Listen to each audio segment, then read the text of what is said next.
Artificial ఇంటెలిజెన్స్లో యువతకు నైపుణ్య శిక్షణ ఇప్పిస్తామన్నారు మంత్రి నారా లోకేష్.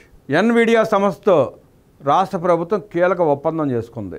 10,000 మంది విద్యార్థులకు శిక్షణ, 500 ఏఐ స్టార్టప్లకు లబ్ధి చేకూరనుందన్నారు మంత్రి లోకేష్. మంత్రి నారా లోకేష్ సమక్షంలో అవగాహన ఒప్పందం జరిగింది. ఏఐతో రాష్ట్ర ఐటీ రంగ భవిష్యత్తు మారనుంది. రాష్ట్రంలో 10,000 మంది విద్యార్థులకు శిక్షణ ఇవ్వనున్నారు.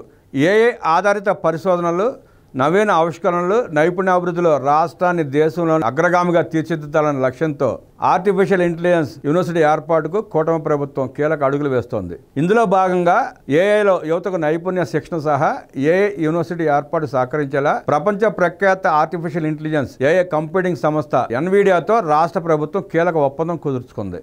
ఈ మేరకు మంత్రి నారా లోకేష్ సమక్షంలో ఉన్నత విద్యా అధికారులు, ఎన్విడియా ప్రతినిధులు అవగాహన ఒప్పందం చేసుకున్నారు.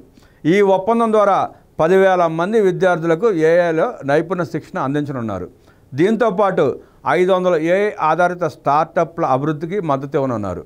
గతేడాది అక్టోబర్లో విద్యా ఐటీ శాఖల మంత్రి Nara Lokesh Nvidia CEO Jensen హువాంగ్తో ముంబైలో సమావేశం అయ్యారు. అమరావతిలో ఏర్పాటు చేయబోయే ఏఐ యూనివర్సిటీకి సహకరించాల్సిందిగా కోరారు. ఇందుకు హువాంగ్ సానుకూలంగా స్పందించారు. ఈ నేపథ్యంలో ఎన్విడియాతో ప్రభుత్వం కీలక ఒప్పందం కుదుర్చుకుంది.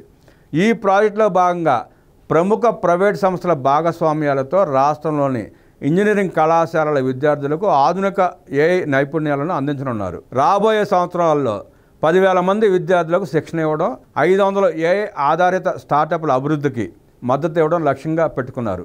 ఏఐ యూనివర్సిటీకి అత్యాధునిక కంప్యూటింగ్ వనరులు, సాఫ్ట్వేర్ ప్లాట్ఫామ్లు, హార్డ్వేర్ సామర్థ్యాలను అందించేందుకు ప్రభుత్వం కట్టుబడి ఉంది. పరిశ్రమలు, ప్రభుత్వం, విద్యారంగం మధ్య బలమైన భాగస్వామ్యానికి ఈ ఒప్పందం వేదికగా మారనుంది. విద్యార్థులకు ప్రాజెక్టులు, పరిశోధన, మార్కెట్ అవకాశాలు, మెంటార్షిప్ వంటి అనేక అవకాశాలు కల్పించనున్నారు. ముఖ్యంగా ఏఐ స్టార్టప్ల అభివృద్ధికి ఇది బలమైన వేదికగా నిలవనుంది. ఆంధ్రప్రదేశ్ని దేశంలోనే అడ్వాన్స్డ్ ఏఐ రీసెర్చ్ హబ్గా తీర్చిదిద్దాలనే ప్రభుత్వ లక్ష్యానికి ఈ ఒప్పందం కీలకమైన ముందడుగు కానుంది.